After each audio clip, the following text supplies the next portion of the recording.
नमस्कार, the right news में आप सभी का स्वागत है। एग्जाइट डायरी के एक नए एपिसोड के साथ आज हम आए हैं श्री अशोक कुमार बान जी के पास। आइए इनसे बातचीत करते हैं। नमस्कार महाराज, आपको स्वागत है द राइट न्यूज़ में। Thank you. अशोक जी, हमें ये बताइए कि कश्मीर में आप कहाँ रहते थे? हम जी पहले छताबल में रहते थे। मेरी कॉलेज लाइफ छताबल से ही हुई, सर्विस भी छताबल में ही स्टार्ट की। उसके बाद हम लास्ट स्टेज पर बिमना गए थे, वहाँ अपना मकान बनाया था, वहीं से फिर भागना पड़ा। आप हमें बताइए, पहले जो गोल्डन टाइम एक होता था कश्मीर में, जब सब माहौल ठीक था, सब कुछ ठीक था, उन दिनों की यादें आपकी कैसी हैं? गोल्डन टाइम तो गोल्डन टाइम ही होता है। भाईचारा, मेल मिलाप, मेल जोल, खाना पीना तो वैसे था नहीं, लेकिन खेल कूद भाईचारे में एक समान। चाहे हिंदू लड़के थे, बचपन में खालसा स्कूल में पढ़ा था, सरदार लड़के, हिंदू लड़के, कॉलेज में फिर बड़े होकर जब हम फिक्र में आ गए तो वहाँ मुस्लिम बच्चे भी थे, सरदार बच्चे, हिंदू बच्चे, मेल जोल बिल्कुल गोल्डन टाइम जैसा। खेलना कूदना, पढ़ना लिखना एक साथ पढ़ते थे।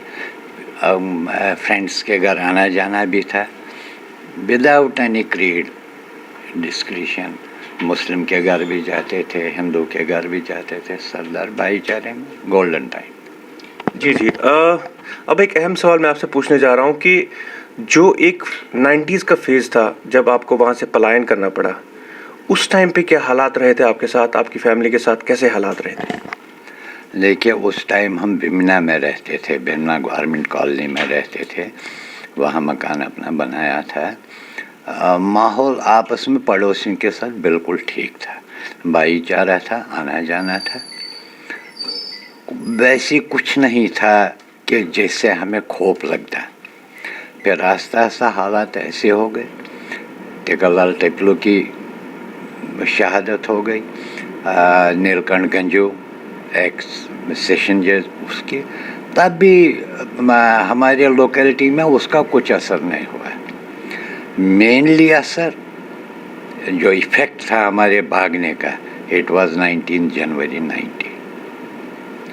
उस वक्त क्या हुआ, उससे पहले भी जुलूस निकलते थे, लेकिन हम उसको लाइटली लेते थे। हम क्या चाहते, आज़ादी। हमें भी आज़ादी चाहिए थी। उन्हें किस किस्म की आज़ादी चाहिए थी और मुझे किस किस्म की। उनकी आज़ादी का हमें मतलब समझ में नहीं आया। हमें आज़ादी चाहिए थी, महंगाई से चाहिए थी। अपने जो स्ट्रक्चर था, सड़कें नालियाँ, उसके लिए हम आवाज़ उठाते थे, नालियाँ बने, सड़कें बने, बाकी चीज़ें बने, हमें उन चीज़ों के लिए आज़ादी चाहिए। लेकिन असल में आज़ादी का मतलब हमें यह नहीं समझा। 19 जनवरी को जब रात के टाइम नारे लगे, हम क्या चाहते, आज़ादी।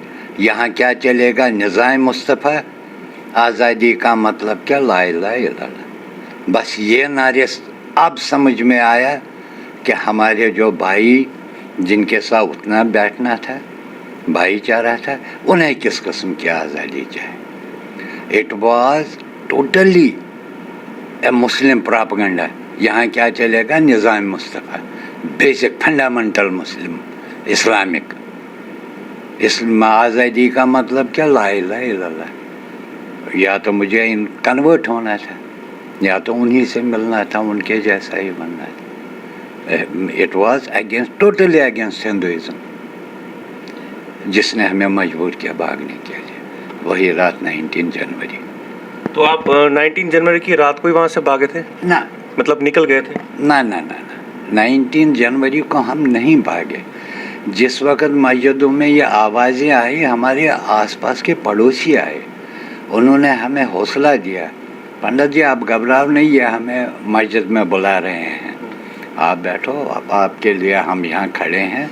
बिल्कुल उन्होंने आश्वासन दिया। हम नहीं निकले उस वक्त। फिर आस्ता आस्ता 2-4 दिन के बाद जब हम हवा कदर की तरफ, गणपतियार की तरफ, फतेह कदर की तरफ हम देखने गए, वहाँ हमने देखा सब घरों में ताले लगे थे, सब भागे थे।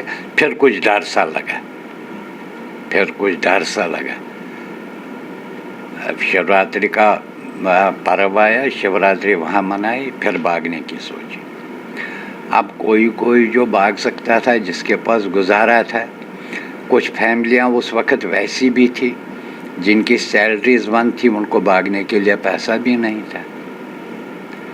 ऐसे तैसे करके फिर निकलना ही पड़ा। तो आपका कोई ऐसा याद हो इंसिडेंट जब आपके किसी यार दोस्त या किसी को मारा गया हो वहाँ पे, वो कोई इंसिडेंट आपके माइंड में हो अभी? नहीं, हमारे पड़ोस में भीमना में वो डायरेक्टर दूरदर्शन थे लस्को। जब उसको अपने घर के पास शाम को गोली से मारा और हमने अर्ली मॉर्निंग सुना। जब हम वहाँ गए, वहाँ के हालात देखे और फिर जब घर आए तो हमें पड़ोसी ने ही कहा, आप वहाँ क्यों गए, आपका नंबर भी लिस्ट में आया है, आप क्यों वहाँ गए देखने, आप अगर उसकी आरती उठेगी तो उस वक्त नहीं जाना, नहीं तो लिस्ट में आएगा। तो फिर ये ज़्यादा ही डर का माहौल हो गया कि जब मैं अपने पड़ोसी के आरती में नहीं जा सकूं तो फिर वहाँ रहने का क्या मतलब। ये वाक़ा हमारे साथ। जब आप जम्मू आए और जम्मू आने के बाद जम्मू में कितना ही आपको तकलीफ़ें उठानी पड़ी थी उस टाइम पे, जब वो क्या फेस रहा था आपके लिए? हमें तो यही अफसोस है, हमारे साथ 1947 से भी बदतर हुआ। 1947 में अगर आज़ादी का बंटवारा हुआ, उस वक़्त गवर्नमेंट नहीं थी, neither in Pakistan neither in India, और उस वक़्त क्या उनको भुगतना पड़ा तो वो तो परमात्मा ही जानता है। लेकिन हमारे साथ क्या हुआ, भारत में भी हुकूमत थी, अपनी हुकूमत थी, चुनी हुई हुकूमत थी, अपने ही देश में हमें ही रिफ्यूजी मरना पड़ा। ये दुख की बात। ना गवर्नमेंट सुने, ना लोकल एडमिनिस्ट्रेशन सुने, तो हम तो फिर भगवान के भरोसे पर थे। फिर कैसे स्टैंड किया, ये तो हमारे बुज़ुर्गों का ही आशीर्वाद है। हम अभी ज़िंदा कैसे हैं, ये उन्हीं का आशीर्वाद है, हमने कुछ नहीं किया। जी, ये बहुत ही सच्ची बात है कि वाकई में उन्हीं बुज़ुर्गों का आशीर्वाद है जिनकी वजह से फिर से स्टैंड हुए पूरी कश्मीरी कम्युनिटी और आज यहाँ है। तो अब मैं आपसे एक अहम सवाल पूछना चाहूँगा कि अगर अभी गवर्नमेंट हमें वापस भेजेगी, आपको कश्मीर वापस भेजेगी, क्या आप अपने घरों में जाके बसना चाहेंगे कि आप सब लोग एक साथ किसी एक जगह पे बसना चाहेंगे? और आपके राय में क्या क्या कंडीशंस होनी चाहिए? देखिए, दो चीज़ें हैं। एक तो चीज़ ये है कि मेरी जन्मभूमि है, क्लाइमेट, पानी या एनवायरनमेंट, वो छोड़ना नहीं चाहता आदमी। और दूसरी बात ये है कि जिस डर में हम वहाँ से निकले हैं, क्या वो डर मेरे दिल से निकलेगा कि नहीं, ये दोनों चीज़ें। अब क्या कुछ होगा, कैसे होगा, जहाँ मैं अपने पड़ोसियों में रहता था 30 साल में, हमारी एज जिनके साथ हमारा उठना बैठना था, बातचीत थी, उसमें कौन ज़िंदा होगा कौन नहीं होगा।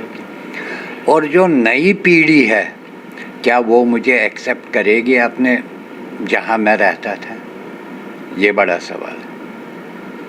और फिर जाकर मैं वहाँ क्या करूँ, कैसे रहूँ। और अगर एक ही जगह पर रहते हैं, उसमें भी एक प्रॉब्लम है, काम तो बाहर ही करना है, उन्हीं के साथ करना है। चाहे कोई सर्विस करे तो सेक्रेटरीट में इकट्ठे ही सब कम्युनिटियाँ हैं, अगर बिजनेस ही करे तो वो भी उन्हीं के साथ करना है। क्या मैं अपने आप को उनके साथ एडजस्ट फिट कर सकता हूँ कि नहीं, अभी इसका हम फैसला ही नहीं कर सकते। ये कुछ चीज़ें हैं कि मैं क्या अलग रहूँ। हमारे बच्चों को स्कूल जाना है, वहाँ टीचर से भी मिलना है, बाकी बच्चों, क्या मेरे बच्चे वहाँ एडजस्ट हो सकते हैं, मैं हो सकता हूँ क्या, ये अभी कुछ नहीं कह सकते। बहुत सारे सवाल आज हमारे अशोक कुमार बान जी, जिन्होंने कुछ सवाल छोड़ दिए। इनसे हमने बातचीत की, इन्होंने लेकिन बहुत अहम सवाल छोड़े हैं वापसी के ऊपर। तो उम्मीद है इन सभी सवालों का जवाब सरकार को देना पड़ेगा, उन्हें सोचना पड़ेगा इन बातों के बारे में। तो ये थे अशोक कुमार बान जी, इनके साथ हमने मुलाकात की। उम्मीद करेंगे अगले एपिसोड में फिर किसी के साथ बात करने की। तब तक के लिए दीजिए इजाज़त। धन्यवाद। Thank you so much.